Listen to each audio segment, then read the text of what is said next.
നമസ്കാരം. VCV ന്യൂസിലേക്ക് സ്വാഗതം. ഞാൻ രാകേഷ് KR. ആദ്യം പ്രധാന വാർത്തകൾ. വടക്കാഞ്ചേരിയുടെ സ്വപ്ന പദ്ധതിയായ ബൈപ്പാസ് നിർമ്മാണത്തിനായി ഭൂമി ഏറ്റെടുക്കുന്നതിന് കിഫ്ബി 14.78 കോടി രൂപയുടെ ധനാനുമതി നൽകിയതായി സേവ്യർ ചിറ്റിലപ്പള്ളി MLA. കരുതക്കാട് മുതൽ അകമല വരെ 5.63 കിലോമീറ്റർ നീളത്തിൽ നിർമ്മിക്കുന്ന ഈ പദ്ധതിക്കായി 223 കോടി രൂപയുടെ DPR ആണ് തയ്യാറാക്കിയിരിക്കുന്നത്. പദ്ധതി യാഥാർത്ഥ്യമാകുന്നതോടെ വടക്കാഞ്ചേരി, ഓട്ടുപാറ നഗരങ്ങളിലെ രൂക്ഷമായ ഗതാഗതക്കുരുക്കിന് ശാശ്വത പരിഹാരമാകുകയും പ്രദേശത്തിന്റെ മുഖച്ഛായ മാറുകയും ചെയ്യും.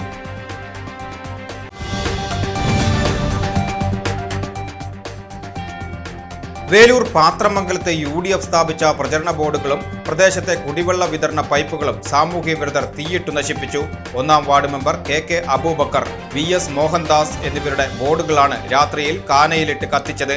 പൈപ്പുകൾ നശിപ്പിച്ചതോടെ പ്രദേശത്തെ കുടിവെള്ള വിതരണവും തടസ്സപ്പെട്ടു.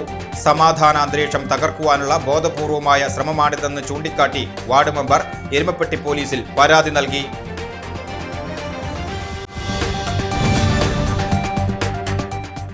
ശിവസ്തുതികളാൽ മുഖരിതമായ അന്തരീക്ഷത്തിൽ ശിവക്ഷേത്രങ്ങളിൽ മഹാശിവരാത്രി ഭക്തി നിർഭരമായി ആഘോഷിച്ചു. കുമ്പളങ്ങാട് പള്ളിമണയിൽ വിശേഷാൽ പൂജകൾക്കും എഴുന്നള്ളിപ്പുകൾക്കുമൊപ്പം ബലിതർപ്പണവും നടന്നപ്പോൾ കരുമരക്കാട് ശിവക്ഷേത്രത്തിൽ നടന്ന മഹാ അന്നദാനം അഡ്വക്കേറ്റ് KP അജയൻ ഉദ്ഘാടനം ചെയ്തു.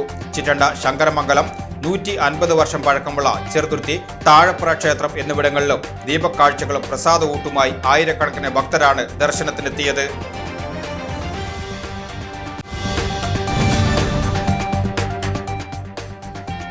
ഉത്രാളിക്കാവ് പൂരത്തോടനുബന്ധിച്ച് വടക്കാഞ്ചേരി നഗരസഭയും എക്സിബിഷൻ കമ്മിറ്റിയും സംയുക്തമായി സംഘടിപ്പിക്കുന്ന 12ാമത് അഖിലേന്ത്യാ പ്രദർശനം ഓട്ടുപാറയിൽ ആരംഭിച്ചു. K. രാധാകൃഷ്ണൻ MP ഉദ്ഘാടനം ചെയ്തു. റോബോട്ടിക് ആനകൾ, അമ്യൂസ്മെന്റ് പാർക്ക്, വൈവിധ്യമാർന്ന സ്റ്റാളുകൾ എന്നിവയുടെ പ്രദർശനം ഈ മാസം 25 വരെ നീണ്ടുനിൽക്കും.